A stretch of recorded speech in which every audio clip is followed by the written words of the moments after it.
Welcome to Dear Hallmark, everyone. My name is Dara. This is a space where I nerd and geek out over Hallmark Channel movies, TV shows, and stuff.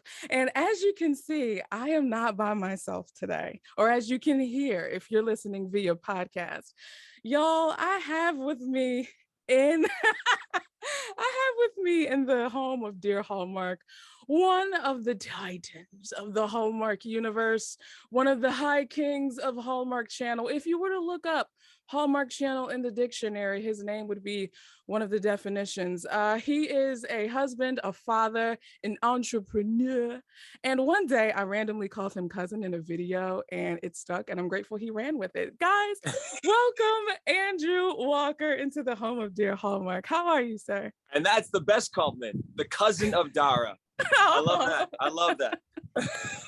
Thank you. How are you doing? I'm great. How are you? I am doing well. Super glad that you could be here as the first Hallmark actor guest of the Dear Hallmark podcast. Oh my gosh. As I said to you before the interview, the podcast started, I feel so privileged to be here. I didn't even know I was the first guest on your podcast. So, wow.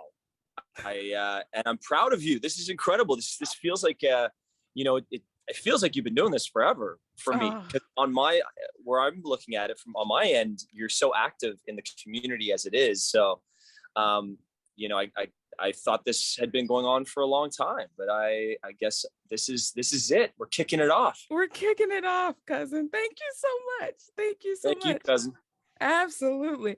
So talk to me, because you have this juice business, but you're also an actor. So what is it about acting that keeps you going back for more? What is it that you love about acting the most? Oh, wow. It's a loaded question, and there's a little bit of elaborate response to it all, but I started acting when I was 13 years old. I started acting when I was around 12, 13 years old in a lunchtime drama program at my elementary school. Mm-hmm. And my mom is she's the artist in the family. My dad is the jock, and very polar opposite. Like, there's nothing athletic about my mom. She says she was a good track and field star when she was young, but she is a pianist like you wouldn't believe. I grew up with jazz at the house all the time. We used to go down to Greenwich Village in New York, and that would be our yearly trip where we go to the Blue Note and we watch some jazz musician that she loved. That's so cool. So cool. It was such a great background, and to come from that place with her as the musician in the family, artist in the family. But I was riding that tightrope of, I was into sports and I was also an actor.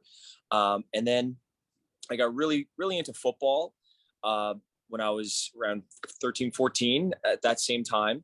And I thought I was going to go play college football. That was my dream and my goal, while I was still acting on the side, but I got injured and I lost a scholarship at Boston College, tore my ACL. Went back to, when I was around 19 years old, went back to the drawing board and was kind of deciding, okay, well, what do I do now? I guess I should go to a Canadian university, or, maybe rehab my knee, get back into football. But I decided to continue to audition for some projects, and I booked a show around 3 months after my surgery. And I did that series for 2 years, and decided with a friend of mine to buy a car. We bought this like $1,000 car and drove it across the country to Los Angeles. And that was when I was 21 years old. And I haven't really looked back since. And I've just, in that time of me being here, and this brings me to my juice business and how I got into Hallmark. But I had some success, when I first got here in Los Angeles. I booked a show about a month into being here. Super fortunate. It was kind of a fluke situation. How so? Well, not a lot. That's not really the story for a lot of people, right? Like, a lot of people will come here and they just grind it out and they work, waitressing jobs or being waiters or bartenders. And I couldn't do that because I was Canadian. So I had to book something. Yeah. So I guess it just kind of lit that fire under me a little bit more too, to just like have no other option. And and the guy that I was here with we were just he was almost like a creative muse for me. We just had a great rapport, and we had done a TV series for 2 years together. We took our craft very, very seriously. So I'd help him audition for roles. He would help me read for my roles. And by the time we got in the room to audition for these things, we were loose and we were having fun with it. So, so I owe a lot to him as well, and just putting me in that right mindset going into the room. But yeah, so I did the show, spent 3 years in Montreal, decided to go back to Canada when I was at my first milestone of whether or not I wanted to continue as an actor or not, because I hadn't worked in about a year at that point. I did from 21 to 23. I was working a lot. 24, hardly worked at all, and decided to go back to Montreal and just kind of get back to my roots a little bit, connect with my friends and family. And I met my now wife during that time that I was back there. And I ended up booking what I think to this day is one of my more challenging and probably a role that I'm the most proud of, called Steel Toes was the movie. And I played a neo-Nazi skinhead with the actor. Yeah, it's intense. It's not a Hallmark. Sure. But I got to work with an actor named David Strathairn. And at the same time, he had just gotten off working with George Clooney on his movie called Good Night and Good Luck. He played Edward R. Murrow in that movie, and he got nominated for an Academy Award from his portrayal of Edward R. Murrow right at the same time when I was working with him on our movie. And so it was just this like real, it was an acting class, for me. And getting to work with him on a daily basis was such an eye opener. And it really made me, reinvigorated me and wanting to be an actor, and just kind of like looking at my career a little differently and how I approach roles. And so it was actually from that role, fast forward to 5 years later, that when my wife and I were starting our juice business, we were in the health and wellness world. We did a lot of hot yoga. We were drinking juice as is for the past year and a half at that point. And we really saw a big difference in our lives and our energy levels and everything. I decided, look, I'm going to take another 6 months off acting, 6 months to a year. It had been going pretty well. Like from Steel Toes, I had this, I didn't work for a year. I was still studying, but then I got booked Steel Toes, and then things just kind of like were starting to roll again. Then I was like, okay, I'll take 6 months off, start the juice business. And we had this opportunity to open up our first location next to a hot yoga studio in Los Angeles here. And 6 months turned into a year and a half where I just wasn't able to work as an actor because I was just so devoted to the business. And it really required all of us, all of our selves, our time into the business. And so I was getting very resentful of the juice business at that time. I'm not able to do my acting, which also made me realize that, okay, I guess I am an actor. I guess I should be acting, because I just felt like there was a piece of me that was missing, and a piece of me that just, I wasn't able to express myself in the craft. Yeah.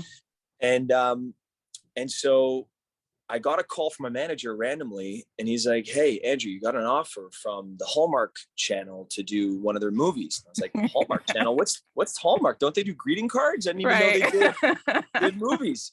And we're going back 7 years ago now or so, maybe even longer now. And so I read the script. I was like, "Yeah, I'll do it. I'll do a Christmas movie." It was called Bride for Christmas. Oh, and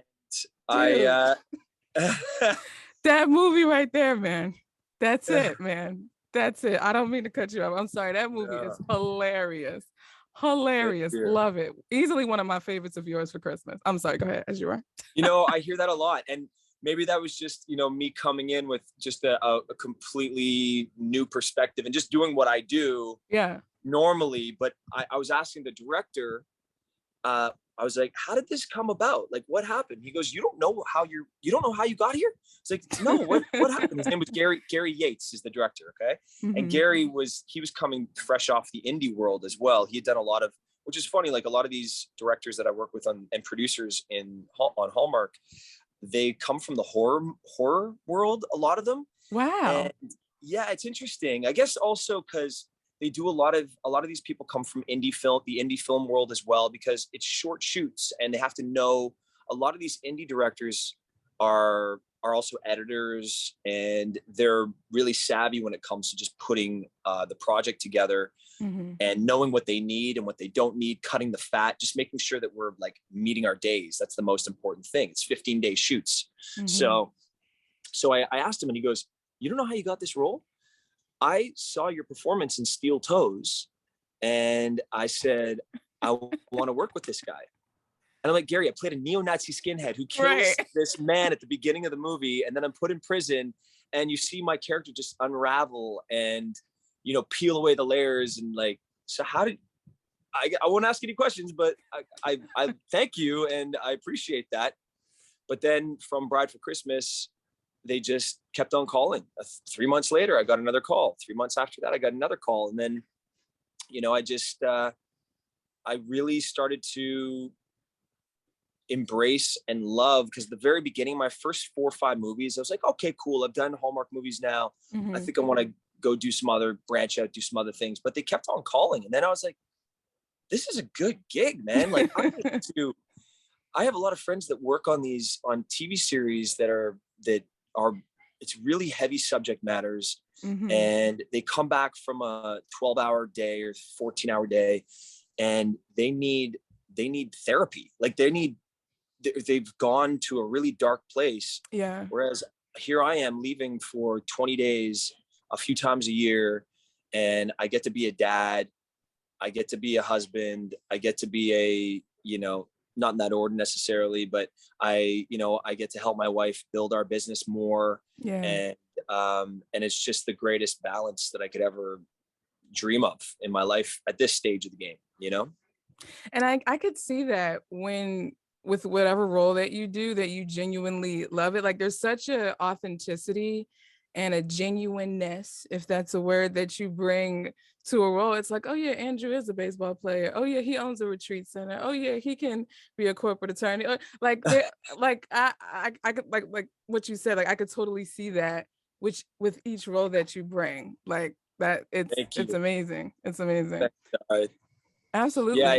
it's a, I really have to give credit to the cast that they put together. Hallmark's great at picking, these leading ladies that I get to work with. They're so giving, and everyone really, there was one out of the 21 movies that I've done where somebody I'd worked with just didn't want to reciprocate in that creative process that I need to go through. And I'm working with people that just want to elevate these movies and make them the best they can within the short amount of time that we have to shoot them. So yeah. Hallmark has also started to identify, like I used to get hired just a few days before the movie would shoot. It'd be like 5 days before the movie would shoot. They'd be like, "Hey Andrew, can you leave on, it's a Wednesday. Can you leave this Friday to shoot on Monday?" And I'd be like, "Why don't I have this? Like, I'd love to have the script for like a week. Just give me a week." But now they've started to do that. The past 2 years, I've seen a big change and shift, and I'll find out 2 weeks now in advance. And especially the one that we just did, My Christmas Family Tree, I got that script a couple weeks before, and I was able to really work on it. Same with 27-Hour Day with Autumn. I got that script, another one. Y'all were amazing in that. I need to see y'all in a Christmas movie now with that, because like that pairing. I remember you.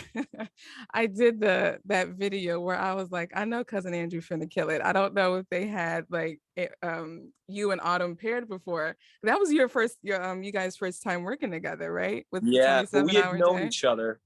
We knew each other a little bit. We had gone for coffee with a writer friend of ours and a producer friend of ours that was trying to put us together for kind of like a backdoor Hallmark movie.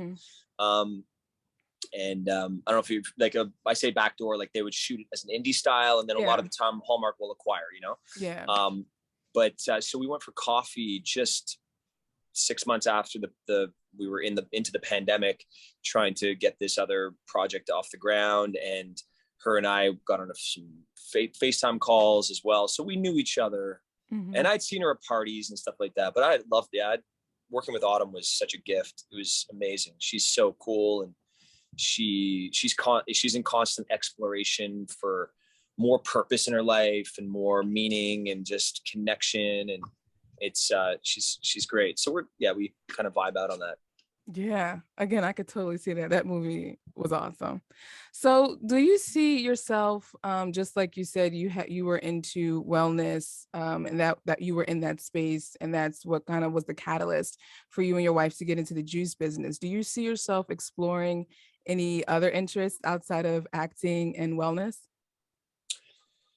Yeah, I mean, I'm a Gemini, so I need 10 things on the go at any given moment. I just what works for my wife and I in our business is I'm an idea person, and then she activates it. Mm-hmm. She executes all my crazy ideas that I have. What's cool about the juice business is that I'm able to do a lot within that space, like Okay. marketing, Mm-hmm. branding, partnerships. I can think of like things. I do sales with my wife. I love talking to people. I love meeting new people, hearing their stories. We were just in Portland last weekend at this coffee festival, and it was like all the Pacific Northwest has some of the best coffee places in the world almost. It's Magic. incredible. Yeah. From Seattle to Portland, just in that small area. And so we were at this festival, or it's like a convention at the convention center in Portland, and there was maybe 80 different coffee purveyors and roasters and all this stuff. So hearing their stories, a lot of family run businesses and people that kind of had the same story as us, where we would just, I guess ignorance is bliss, where you just start something. You don't, if we knew everything that we would have gone through, I think Mm-hmm. still would have done it, but we would have just been a little more weary of, we couldn't have done it now with kids. There's no way. It Sure. was a lot of sleepless nights and stuff like that. But Yeah. um, so yeah, fortunately within my juice business, I'm able to be, be stimulated in a lot of these different things. But I have, I'd like to produce a little bit more. I, Yeah. I, um, I have I have some real estate stuff that I'm involved in that I like. I love buying things, and Tyler had that eye actually. But he bought this condo in Toronto and renovated it himself, and just kind of like sat with these home decor magazines, and just like figured it out himself, and I Wow. like doing, there's a piece of me that I really like doing that as well. I was painting my fireplace this morning in the house here. That's cool. So I'm always doing things around the house and gardening and whatnot. But right now the juice business is really kind of,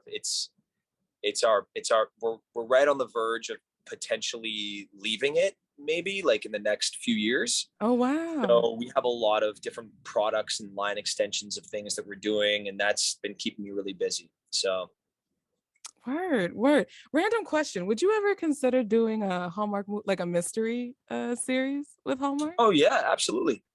That would be so dope. I was thinking about that. I'm like, yo, it would be really cool to see Andrew in a mystery series. Nikki DeLoach and I have been talking about that. She has a concept that she is developing right now with a producer that's worked a lot with Hallmark, and supposedly I'm her guy that's going to be in that. But we'll see. We'll see.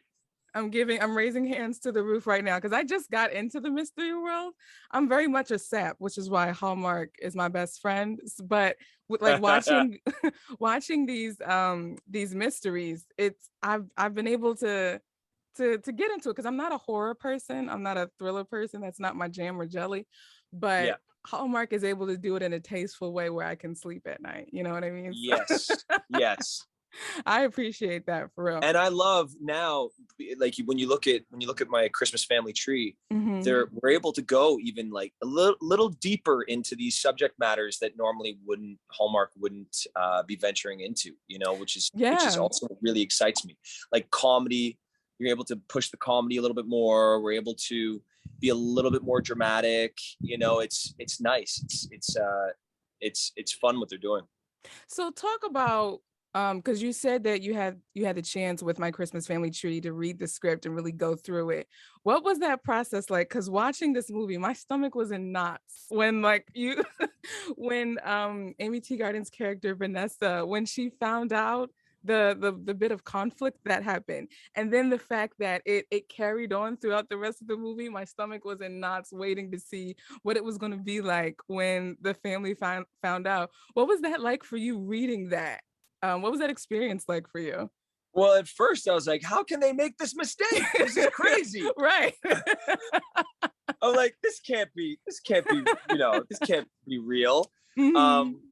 But no, it was exactly what you were feeling. I was my stomach was in knots a little bit. I was like, think, am I like, is this a script that maybe things don't turn out that, the way they should at the end? Right.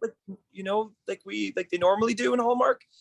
Uh, yeah, I felt the same way. I'm like, this can't be real. And how could the DNA test, how could they have the wrong Vanessa? Right. Um, but then I was just very interested in hearing how it was all going to play out. And yeah, I mean, I knew it was going to be a happy ending. So Yeah. It yeah, was still an emotional roller coaster getting there though, because it was. oh my gosh, because she was holding off telling them, then she told them, and I'm like, oh snap, how are they going to react? And then they didn't react the way that I thought, but then she still left, and I'm like, oh, my emotions. I was like, this is Hallmark Yes, movies and yes. mysteries territory. Why are you doing this to me? Everybody says this about Christmas Family Tree. They're like, it sounds like it's a movies and mysteries, and Right. they had it on channel. So Oh my gosh, my emotions. So you starred opposite Amy Teagarden in this, who is just darling. Love her.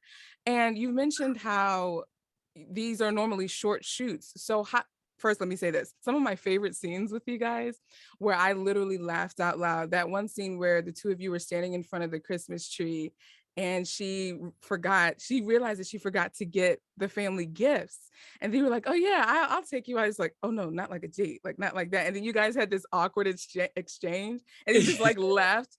I thought that that was brilliant. What was the process like for you guys developing chemistry amongst that short shoot time? it's always a journey.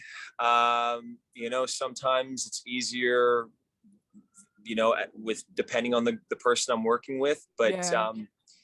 Amy, I felt like we we had I got in touch with her around a week and a half or so before we started shooting, and um and then I only met her 2 days before we started shooting. And just I love to know like a little bit about who they are, and also just look, we're like 6 days later, we're kissing, so I want to Right. just like be like, hi, nice to Right. meet you. Just want to make you feel comfortable, and Right. and so, but her and I had like this we immediately started opening up. Like we got deep real fast, which was really Mm. interesting. Like it was yeah, she just opened up to me about some things in her past, which I actually it was amazing because I used her as a sounding board. Amy's mother passed away suddenly when she was younger, Mm. and so every time I was going into the scene where I would talk about my parents, or when I did have to talk about my parents, because Chris's mom and dad passed away, in this car accident. I Mhm. would just ask her what she would say in this moment, and what what would come naturally to her, and how would she communicate this, Yeah. and so I was using her as a sounding board, and she was very open and gracious in sharing her experience, and how she would talk to another person about this. Um, Moments like that, though, that you were talking about, like we didn't do the take or rehearse it and then go, oh, maybe we should do that thing. That happened one time in the moment, because we were both, it was the scene ended awkwardly for both of us. We were like, okay, well, what do we say? What do we do now? And then we just kind of played with that, like, oh, okay. Well, I'm like, at this point, I'm feeling something for her too. Yeah. And, you know, that's the beauty of acting, is that, you know, if you can live in the moment when the cameras are rolling, and you can live in that moment of being uncomfortable, or just vulnerability in that moment, and just let whatever is going to happen happen. Like, Yes. what's the worst thing that could happen? Is this like the director calls cut and goes, that didn't work out, guys. You know, that was not that didn't play how you thought it would play on the camera. But so that just happened. It was just a moment, you know, that we found, and then we decided, okay, let's do it again. And I guess the director took the second take that we had done that on, and yeah, so her and I feel like there was a lot of points in that movie. This was one of my more favorite parts of working on this movie. Is James Tupper. I felt the same way. James is an incredible actor. He's coming off of Big Little Lies, working with Meryl Streep, and then he's jumping on our set, and and he had this je ne sais quoi, or like this like just flippant way of doing certain things, that he wasn't too clean about, you know, how his character would, you know, he always wanted to try to have fun and kind of like mess with us a little bit. And I love that, because he would kind of get us back on our heels, and you wouldn't expect things to come out of his mouth or the way he would say certain things, and how he would handle props and whatnot. Like, it was just, it was cool. Like, there was that one scene where I ask him, where I say, hey, would you be okay if I told you I had feelings for your daughter? Yeah. And then there's that awkward pause, and then he went like, oh, like that, like he went to kind of like punch me a little bit, and I was like, hey, whoa, like, I didn't expect him to do that to me. Oh snap! You know? Yeah, it worked. That. Oh my gosh! Yeah. And I was like, because that's kind of the relationship we had off camera.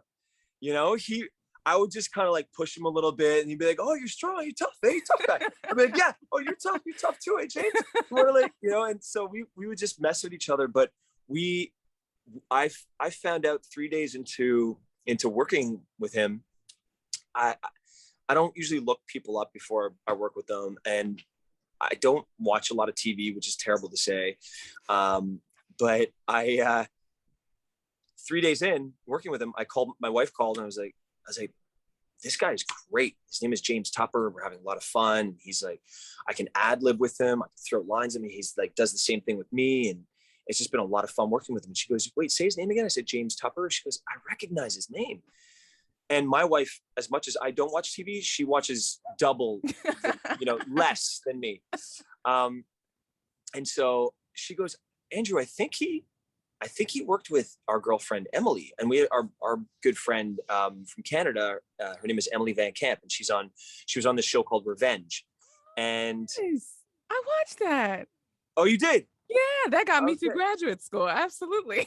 Oh my gosh! So Emily and Josh are like our best friends. Like they're our best friends. Cool. And Emily went to ballet school with my wife in Montreal. That's how they knew each other. They knew each other since they were like 12 years old at this like little government-funded ballet school in Canada. That is so cool. So I found, Cassandra tells me after, she goes, Andrew, James played Emily's father in Revenge for 5 years or whatever. And so the next day I got back to work, and I was like, James, you played my best friend's dad in Revenge? And he's like, you know Emily? He's like, are you kidding me? He goes, Andrew, that's my daughter. He goes, I love that girl so much, and I love Josh so much. He's like, what? So we FaceTime with them, and like from that moment on, it was just we had a whole different connection, you know. And so I love that. And that was something that I thought about during the snowball fight scene, which is one of my favorite things in a Hallmark movie. I love me a good snowball fight scene. Yeah. It was, oddly enough, I saw like the familial connection that I feel like you guys had on set. Would you say that that's what it was like for you filming? Like you guys really did feel like a family? Because it read that way on screen for me.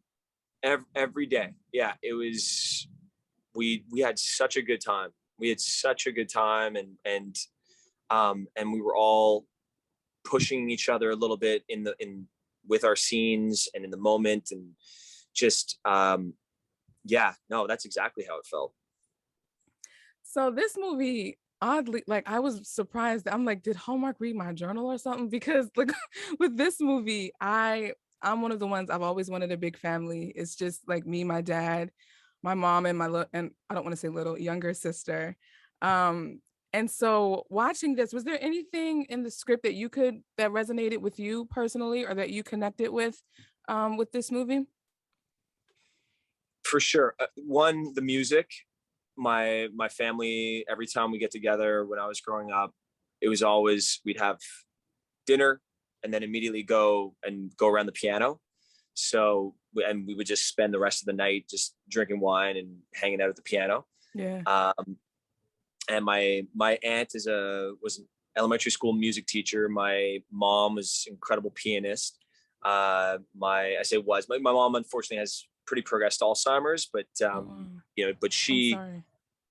thank you. No, they call it the long goodbye. It's at least it's not cancer. At least it's not something that was, that just took her life immediately. And we're able to process it all over a 10-year span or whatever. But she unfortunately doesn't play piano anymore. But Mhm. what was great about that is that, well, just to wrap this up really fast, my uncle is a trumpet player. My two cousins on my aunt's side are also incredible vocalists. One of my cousins lives in England. She's an opera singer. So we would all get together when we were younger and just sing. And so for the Hendrix family, for that to be a big part of their Christmas is go around caroling. We used to do that, and I forgot I used to do that with my aunt and my Mm. mom and my cousins and stuff like that. We used to live a block away from each other Wow. in Montreal, and so we would go out at Christmas Eve and right before midnight mass, and we would go walk around different people's homes and do and sing, do caroling, and raise money for a charity. Wow. And so that brought back. I was like, oh my gosh, I used to do this. I used to do this all the time when I was younger, and I forgot about that. We just stopped doing it when I hit 12 or 10, 12 years old or so. Just life, just changed, or whatever it was, that we just didn't do it anymore. But from my mom's, really fast, my mom Mhm. being here 2 years ago was the last time she came to California with my dad. And she was like really kind of, it was progressing a lot. We knew it was going to be her last time here, but my wife and I decided, we said, well, should we get a piano, or, just have her, because that's what she does. She'll just sit on the piano and just play. Mhm. She's in a wheelchair now, but when she could play. And so we bought this keyboard, and we have it in the family room. And now both my sons play piano. My eldest, my 6-year-old, is in piano lessons now, and I'm taking Oh. piano lessons now, all because we bought this keyboard. So it was the catalyst to more music being in my life again, and potentially my son, West, the 6-year-old, taking Yeah. over from what my mom did when we were growing up, because Yeah. he's really good. Like he's only 7 classes in now, but the way Wow. he touches the keys and the way he plays, it's Yeah. not like a 6-year-old just banging on the keys. He's like, Right. he feels it, so That's in your veins. Y'all got music in your veins. That's why he can yeah, feel yeah. it. Man, so Vanessa is an extremely thoughtful gift giver in this movie. From the people that work with her to the gifts that she gives her newfound family. What would you say is one of the most thoughtful gifts someone gave you or you gave someone else? um Look, I just have to call a spade a spade. I love giving gifts. Am I a thoughtful gift giver? Not really. Not really. I kind of just fly by the seat of my pants. I'll be somewhere, and I'll think of it. I'm like, oh man, Christmas is like in 2 days. Maybe I should start getting some things for people. But I would say, going back to, I did an acting gig, and I was around 17 years old. Did an acting gig, and I bought my mom. My dad was a huge cheapskate growing up, and never really spoiled my mom. Gave us any, like, we always had what we needed, and we always had, food on the table, a roof over our heads, and we went on a couple vacations in a year. And he was a school principal, and we had a, so he did what he could do with that salary, and it was more than a lot of my friends had. So anyways, he was a cheapskate though, and he jokes, but he would call himself out as well on it. But the ongoing joke is my dad always had like money under the mattress. But when I was 17, I splurged about my mom her first pair of like diamond earrings, and so when I knew that feeling of her opening up that gift that one year, I was just that was a really special moment for me to see my mom's face and go like, what do you mean? Like, what, are you kidding me? Are you serious? Yeah. And then a few years later, I did the same thing with my dad. I bought my dad a whole set of new golf clubs. And so that was a good feeling to be able to be in that position to do that for them. And, but no, I rather get a special gift for me. I don't know. I'm not much of like it doesn't resonate the same way when it's given to me. Of course, I'm very appreciative, but I love people's faces. That's why Christmas now, when you have kids, is so great, right? Because and not even about the gifts necessarily, but just the whole holiday.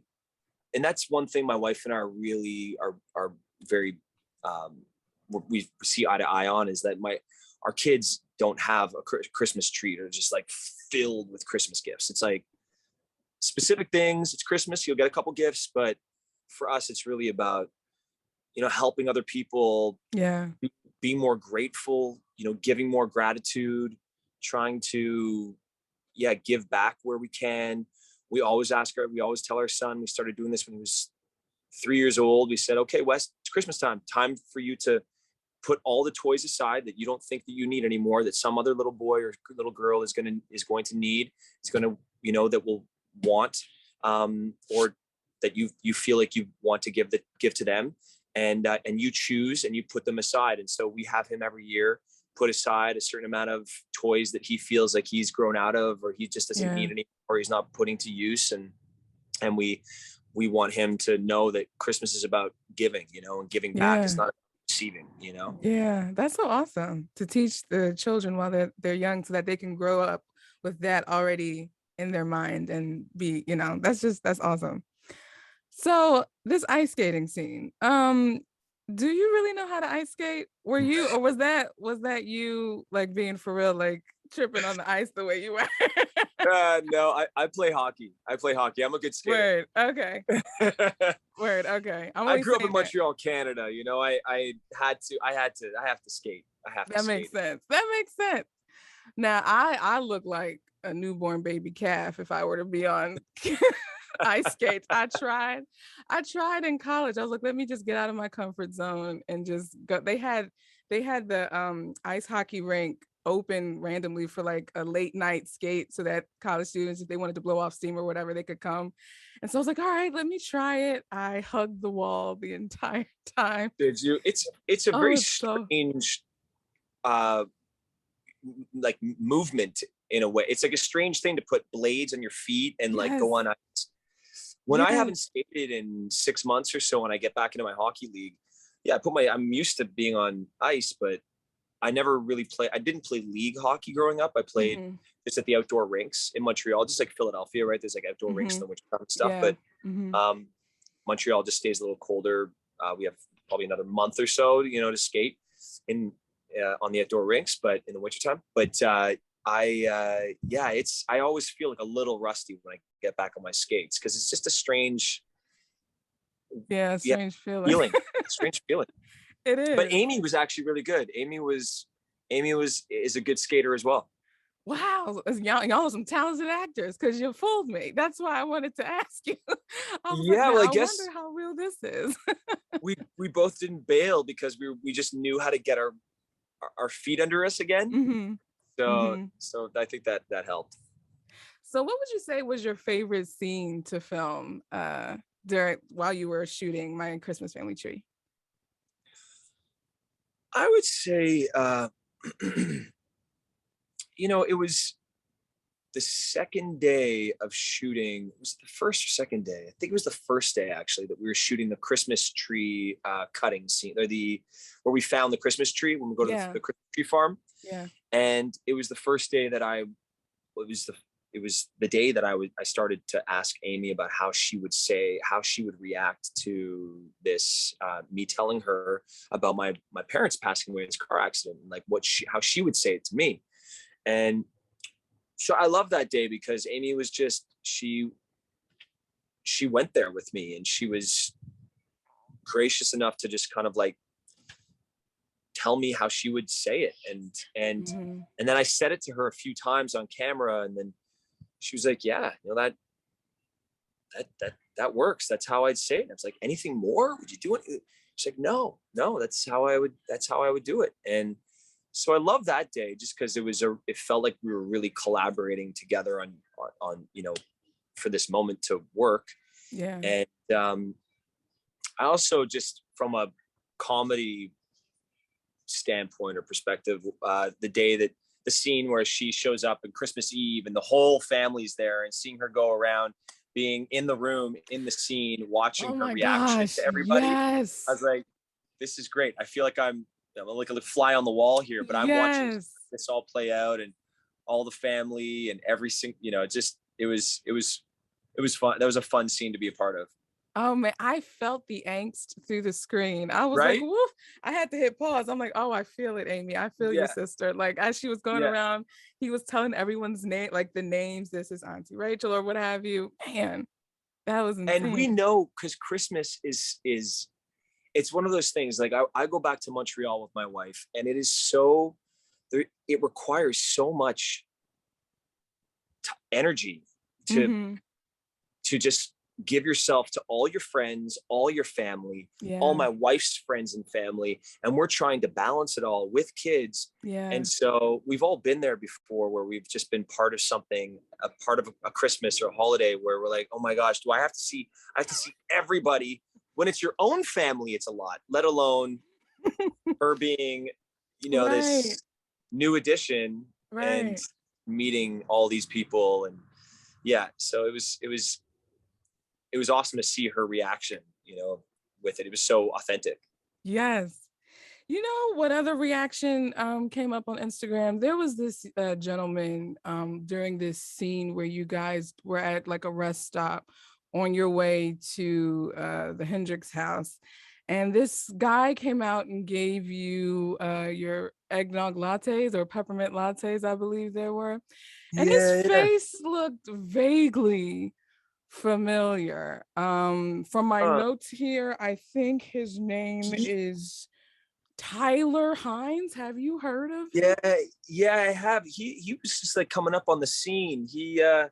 He needed some work. The guy had to. He really had to. The director had to give him some line readings on how to, put the coffee down and say, do you need anything else? Right. He just kept on messing that line up. But we worked with him. I'm grateful. And I think, with little movie magic, it came out okay. I think he has a bright future ahead of him. I think he does. I really do. I think he does. After that day, seeing the way he took the direction from the director, I think he does too. Yeah. Now, how the heck did that happen? Like, how? Just go ahead. Just go. Like, how did that happen? He was at our house for the 27-hour day premiere. He just decided to come over.